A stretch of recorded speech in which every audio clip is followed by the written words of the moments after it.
1 John chapter 3, verse 1 through 2. Ay pupunta sa unang 1 chapter 3, verse 1 to 2. It says, "Behold, what manner of love the Father hath bestowed upon us, that we are called sons of God. Therefore the world knoweth us not, because they knew him not. Beloved, now we are sons of God." Hallelujah! God is good. He called you and me. He called us sons and daughters. Tayo po tinawag ng Diyos sa mga anak niya. That means we need to have a relationship with our Father. Ibig sabihin na dapat tayo magkaroon ng relasyon sa ating Ama. A close relationship, a intimate relationship. Isang malapit na relasyon sa ating Ama. In John chapter 1 verse 12. John chapter 1 verse 12. Yes. He says, "But as many as receive him, to them Sa kanila po, pinagkaloob, he gave them power to be sons of God, ang karapatan na maging anak ng Diyos. even to them that believe on his name." Sa kanila na nagpapalataya sa kanyang pangalan. You are God's children. Kayo po ay mga anak ng Diyos. You are his sons and daughters. Kayo po ay mga anak ng Diyos. That means if we want something from God, we must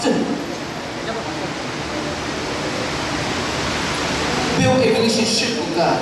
Ibig sabihin po nun, dapat kapag meron tayong inihiling sa Diyos, dapat meron tayong na-build na relasyon sa Diyos. So that we know him and he know us deeper. Para nang sa gayon, mas malalim natin siyang kilala at mas malalim din na tayong kilala.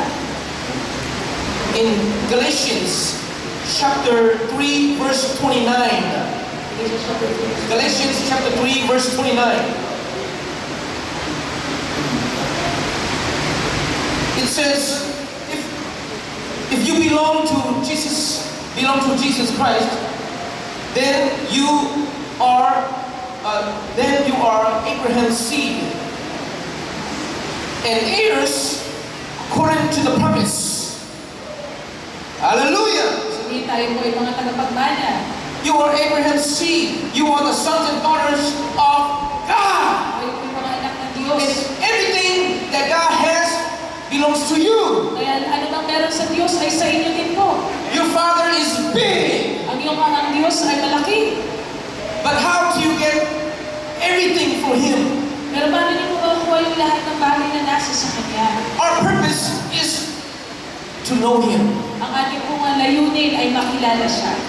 Our purpose for God to create us is to love Him.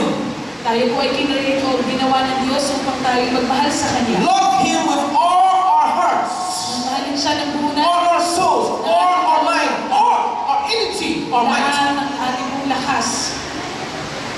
And our purpose is to love everybody. At ang ating As ourselves. layunin ay mahalin ng ibang tao gaya ng pagmamahal natin sa ating sarili. When we have the relationship, the close relationship with our Father God, Kapag tayo po ay meron pong malapit na relasyon sa ating Ama, and He trusts us, at tayo po ay pinagkatiwalaan niya, and we have confidence in Him, kapag tayo po ay may tiwala sa Kanya, anything we ask in His name, He will give to us. lahat ng bagay na hilingin natin sa Kanyang pangalan, ibibigay niya po sa atin. Hallelujah! Hallelujah! So we need to build a son, daughter, father relationship. Kaya kailangan po magkaroon po tayo ng matibay na relasyon sa ating Ama. But it takes faith. It takes faith. Pero kailangan po ang pananampalataya. The Bible says in Romans chapter 10 verse 17 Romans chapter 10 verse 17, sabi ng Biblia, that about faith.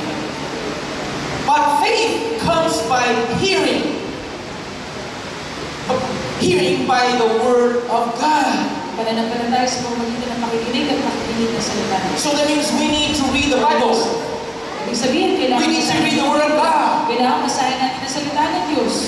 So we can hear His voice. Para marinig po natin ang kanyang tinig. And we need the Holy Spirit. At kailangan natin ang banal na Espiritu. The Word of God and the Holy Spirit At ang salita ng Diyos at ang banal na Espiritu Santo creates miracles